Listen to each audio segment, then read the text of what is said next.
যে mid day মিলের যে সিস্টেমটা ছিল সেই জায়গাটার মধ্যে একটা পরিবর্তন আগামী দিনে হতে যাচ্ছে। যেটা মুখ্যমন্ত্রী বললো যে এই মিড ডে মিলের যে সিস্টেমটা ছিল বাচ্চাদের স্কুলের মধ্যে রান্না করে খাওয়ানো, এই সিস্টেমটা সম্পূর্ণরূপে চেঞ্জ হচ্ছে। এখন বাচ্চাদের খাওয়ানোর দায়িত্ব থাকবে ইসকনের হাতে। হ্যাঁ, 1 নম্বর কথা তো হচ্ছে ইসকনের হাতে যদি থাকে, তো যে মহিলাগুলি এখন রান্নাবান্না করার দিয়েছে এদের কাজটা যাবে, এরা আর করতে পারবে না। এখন ইসকন অফির একটা হিন্দুত্ব সংগঠন, তো যে সংগঠনটা হিন্দুত্ব বার্তাকে ছড়ানোর উদ্দেশ্যেই তৈরি হয়েছে। তোমার ধর্ম সম্প্রসারণের কাজ, তোমাকে রান্না বান্না আনি কেন লাগায় মারা, ই সমঝবে নেই আর আয় বাত। তো যাই হোক, আগামী দিনে যদি এটি হয়ও তাহলে কি করা যাবে। তবে ইসকনের কিছু সিস্টেম আছে, কিন্তু ইসকন হচ্ছে একদম একটা নিরামিষ একটা সংস্থা। ইসকনের মধ্যে ডিম, মাছ, মাংস এগুলি কিন্তু চলে না।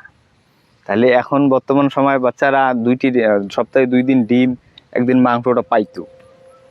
এরা আবার যদি চলে আসে তাহলে কিন্তু এটি বন্ধ হবে। তো গ্রামে গঞ্জের মধ্যে অনেক বাচ্চাই এমন আছে এখনো, যাই কিনা ওই ডিম বা মাংসের জন্যও স্কুল যায়। এতটা ডেভেলপও হয় নাই যে, যাই হোক। তো এটি বিষয় নিয়ে মোর মনে হলো একটু কথা বলার, কইলাম।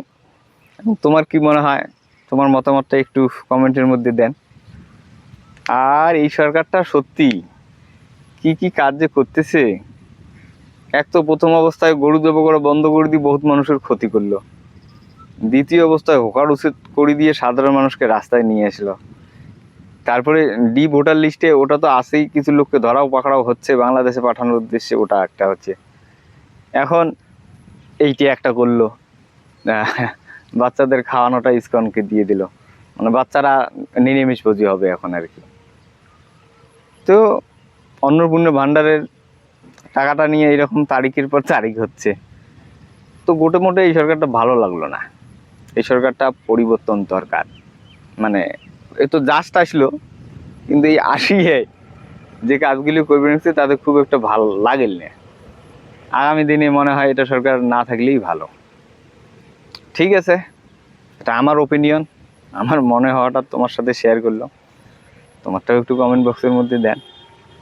ঠিক আছে, ধন্যবাদ, ভালো থাকবেন, আর চ্যানেলটাকে সাবস্ক্রাইব করবেন।